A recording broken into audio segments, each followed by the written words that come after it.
Savary.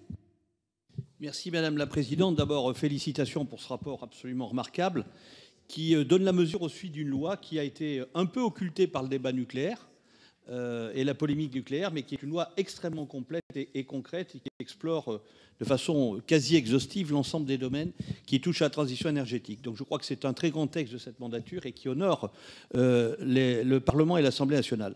Je voudrais faire deux observations. La première, c'est sur la mobilité et les transports, qui est un sujet absolument considérable, puisqu'on sait que la production de gaz à effet de serre est considérable au niveau des transports.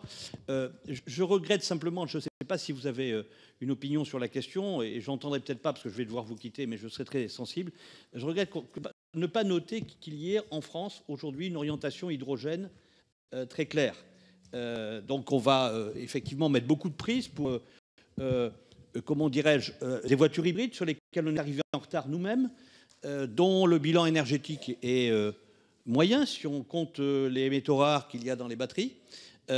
Et aujourd'hui, Toyota, encore 10 ans d'avance, nous dit je mets en place la première voiture hydrogène, ça fonctionne et ça permet de convertir effectivement les énergies renouvelables ou de les stocker.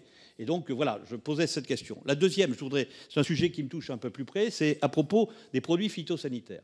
Et là, je pense qu'il y a effectivement un article décisif, mais dont la mise en application par le gouvernement m'inquiète.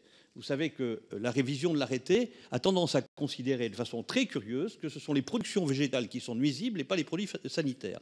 Donc plutôt que de supprimer les produits phytosanitaires, on est en train de vouloir supprimer les productions végétales en disant qu'il faut qu'elles s'écartent de 20 mètres, par exemple, des zones d'habitation ou des zones ou des ruisseaux. 20 mètres, c'est la disparition, par exemple, pour vous donner une idée, de l'ensemble du vignoble du Médoc plus des Graves, avec ce que ça constitue en termes de chiffre d'affaires, en termes de présence en milieu rural, en termes d'exportation.